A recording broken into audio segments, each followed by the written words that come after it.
Ready? Exercise number 11 and 12. Progressive. Start. I am grateful to my friend, director of the International Academy of Indian Culture, to have asked me to lay the foundation stone of the Academy's building and to inaugurate the function.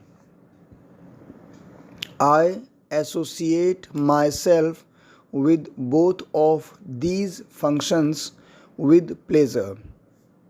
For some time past, I have been familiar with the objects of and the work done by the International Academy of Indian Culture, and I feel that despite its limited resources, the Academy has been doing valuable work in the field of research. I believe there are some other institutions also carrying on researches in Indology and other branches of ancient thought, but I do not think any one of them has been able to cover such a range of subjects and such a wide field as to include Southeast Asia, the Middle East, and Central Asia as the International Academy of Indian Culture. Seeing the importance of this work, it seems essential that the Academy should be encouraged in its work as far as possible. Stop, next para.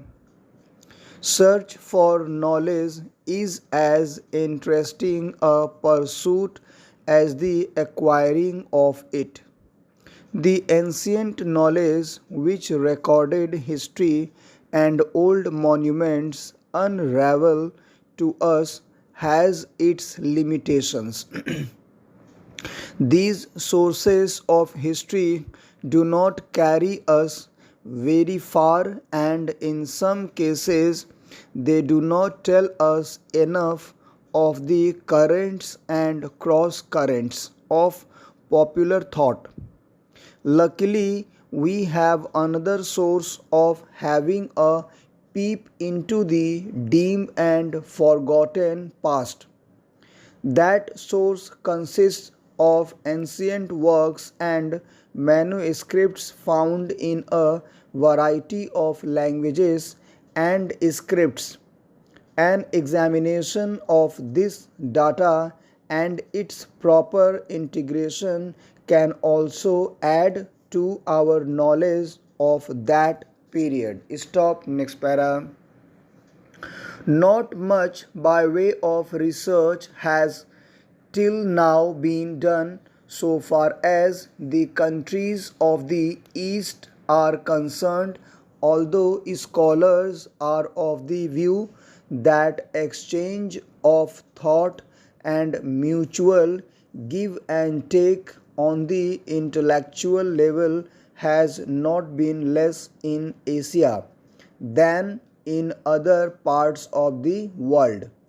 By not assimilating this knowledge, we are not only keeping our information incomplete but are also unable to assess correctly man's intellectual progress through the ages.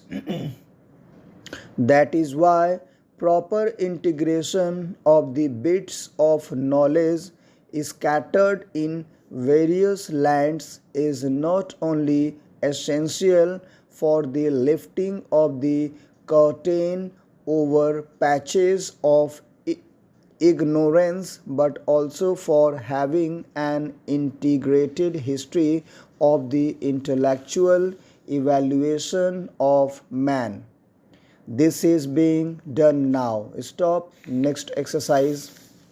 The history as to how thoughts travel almost like electricity from one place to another, influencing and inspiring peoples of far flung lands, is extremely interesting. Short stories of ancient India and our social and religious thoughts spread in far off territories, crossing many seas and scaling many a high mountain peak. In the same way, the Buddhist faith and thought and the Buddhist conception of art traveled to foreign lands at a time when, comparatively speaking, the means of communication were more or less non existent. Persistent efforts of devout thinkers and scholars gave wing to those thoughts and, like spellings, planted them in other countries where they blossomed and bore fruit. In all these countries, Buddhist thought and traditions were assimilated in and influenced by local thought. Stop. Next para. It has been the effort of the International Academy of Indian Culture to present all those currents of thought in a readily assimilable and integrated form. It is gratifying to note that in its efforts, the Academy has met with considerable success, as a result of which it is going to launch its publication program, making a beginning with this. This book is a collective record, an integrated view of the many currents of thoughts that crossed each other throughout vast territories in the Himalayan fastnesses of Tibet and from the Pacific island of Indonesia up to the snow covered areas in Siberia and Central Asia. India thought had influenced all this vast area in ancient times. I hope the publication of this will throw much light on the undetermined history of these ancient countries and the exchange of thought that once took place among them. I am glad that the International Academy of Indian Culture has planned the publication of such a monumental work.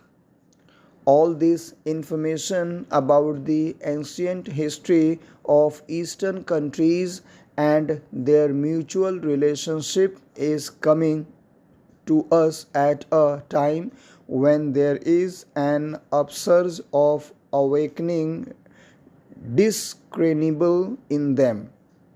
This knowledge is therefore of particular importance to us, not only the countries of Asia but all the nations of the world are getting closer to one another, and all of them feel that the world can be saved from destructive wars by strengthening mutual ties of goodwill and friendship.